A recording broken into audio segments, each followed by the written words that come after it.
You had me so verklempt on your show the other day. Mine and Stacy's anniversary was Halloween also, which was last week. But I didn't mention to you that one of the Halloween movies that we watched with a little Harley Quinn sitting there curled up after our anniversary dinner of delicious G&M crab cakes from Maryland. Got to plug those again. And my delectable fillets. We watched The Fog. How long has it been since you've watched The Fog? Oh, I don't know. Whenever it was last on TV. Well, it was on TV on Halloween. Oh, I didn't see it. No. You didn't see? Well, now you've lied to me already. The last time it was on TV on something I was watching. On something when it happened to show up on something you were in front of. Do you know what the professional wrestling connection is to The Fog, the John Carpenter follow-up horror movie after Halloween? Yes, of course. Everyone knows there is a fog around the brain of Tony Khan. No, sir. You can reveal it if you indeed know it, or are you vamping around, as Bill Barons would say, because you can't grasp? You know what? I don't even remember the last time I saw the fog. I don't remember. What was it? A deep fog? Was it a London fog? No, God! Oh, for heaven's sake! Was it like a Cheech and Chong? It was the fog. The fog. Don't go. The fog is glowing. Stay out of the fog.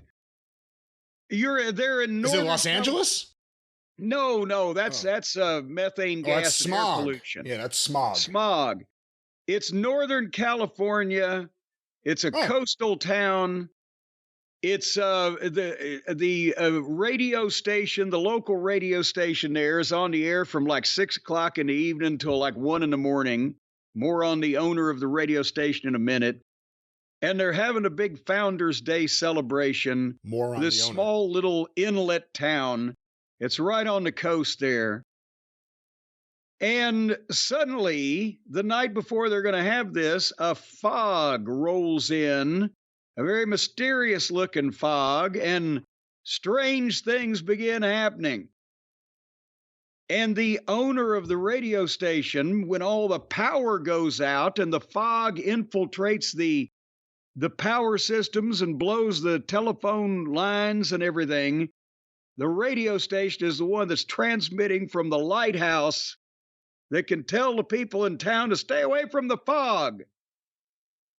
And come to find out that the fog contains the leper colony inhabitants that were murdered 100 years previously by the founders of that town in order to establish a more perfect union in that town and by stealing all their gold.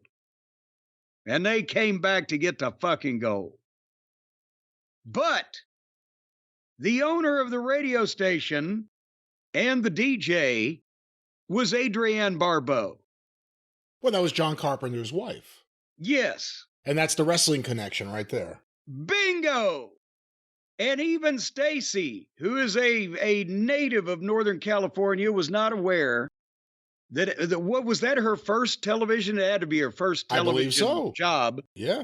Adrienne Barbeau was the big-time wrestling girl for Roy Shire on San Francisco TV. And what would that have been? Like 67-ish, 8-ish, 9-ish. Yeah. Thereabouts. And she would stand next to the lineup of the Cow Palace as they were announcing it, and as did all of the, what were they? Was it Miss Wrestling or Miss Big Time Wrestling? I thought it was just Miss Wrestling, but I'm not sure. Well, I think, and one time, boy, one of them, they tried to make her marry Tim Woods as a goddamn angle, but she wouldn't do it. But you could have been Mr. and Mrs. Wrestling.